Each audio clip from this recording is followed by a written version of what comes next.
ये रीवा जिले के अधीनस्थ मऊगंज अभी यहाँ पर नया जिला बनने जा रहा है, जहाँ पर माननीय शिवराज सिंह चौहान मध्य प्रदेश से मुखिया यहाँ पर आए हुए हैं। उनके आगमन पर यहाँ पर अनेकों योजनाओं के लिए अनेकों विभाग को यहाँ से बैठाया गया है। आप देखेंगे उधर से और इधर तक जानकारियाँ दी जा रही है। जनता से जुड़े हुए जो मुद्दे हैं और जनता से जो लाभ लेने वाले जो मुद्दे हैं उन मुद्दों को प्रसारित किया जा रहा है। ऐसे ही यहाँ पर देख सकते हैं, आज अगर देखा जाए गाँवों में तो शिक्षा पद्धति यानी जो शासकीय शिक्षा पद्धति है तो पहले की रेशियो की अपेक्षा आज बहुत डाउन हो रहा है। इसके बाद भी यहाँ पर काफ़ी लोग यहाँ पर शायद शिक्षा विभाग के अधिकारी हैं या फिर जो भी हम समझ सकते हैं, लेकिन यहाँ पर बैठे हैं तो अधिकारी हम समझेंगे।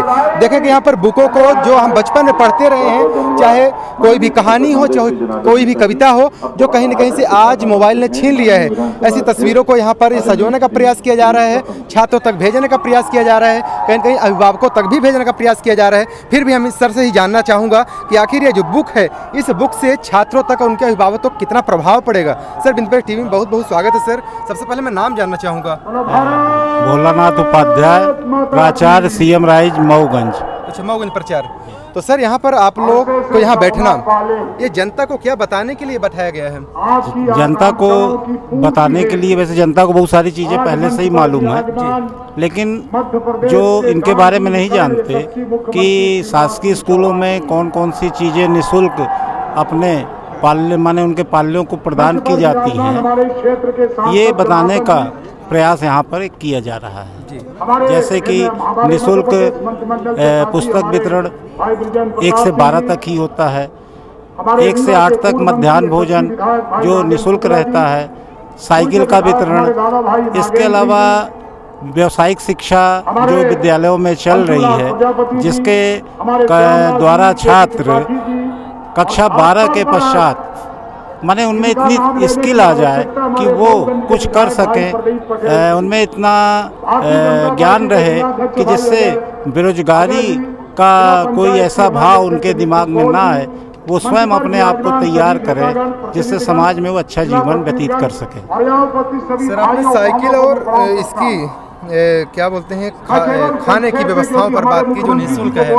ऐसा कई जगह जब जाता हूँ कवरेज करने, वहाँ पर स्थितियाँ जो है बड़ा डामाडोल देखने को मिलती है। तो सर, ये ऐसा कमियाँ क्यों हो जाती हैं? अब इसके लिए मैं कुछ नहीं बता सकता, क्योंकि हमारे दिमाग में तो कहीं कोई कमियाँ नहीं है। जो मेनू निर्धारित होते हैं वो सभी मेनू छात्रों को प्रदान किए जाते हैं, ऐसी कोई कमी देखने में नहीं आती है।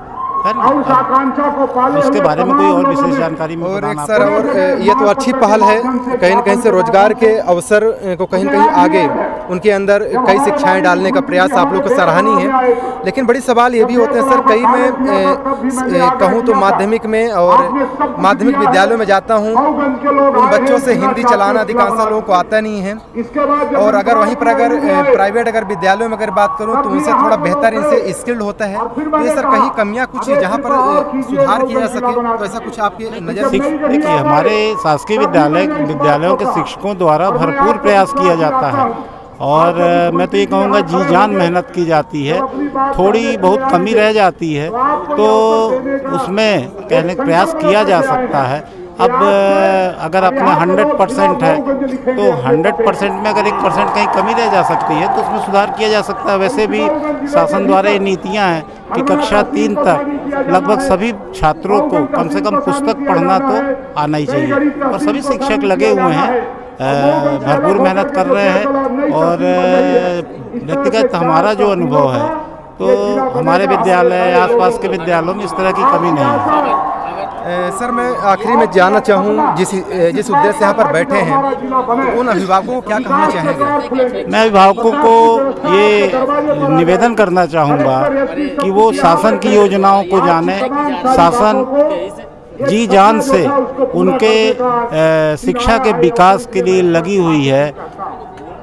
छात्रवृत्ति प्रदान करना, पुस्तक प्रदान करना, ड्रेस प्रदान करना, मध्याह्न भोजन प्रदान करना, साइकिल प्रदान करना, जो भी योजनाएं हैं उन योजनाओं का लाभ ले और अपने छात्रों को शासकीय स्कूलों में प्रवेश दिलाए। शिक्षा के स्तर में 1% की कोई कमी नहीं है, बल्कि अच्छी से अच्छी शिक्षा निःशुल्क मिल रही है। इस बात को जाने और विश्वास करें। तो चलिए प्राचार्य महोदय को आपने सुने, लेकिन बड़े जो सवाल होते हैं शिक्षा विभाग से, जिस योजनाओं को सर ने बताया, ये ऐसी योजनाएं आपके यहाँ कितनी पालन होती है, आप टिप्पणी के माध्यम से भी आप बता सकते हैं।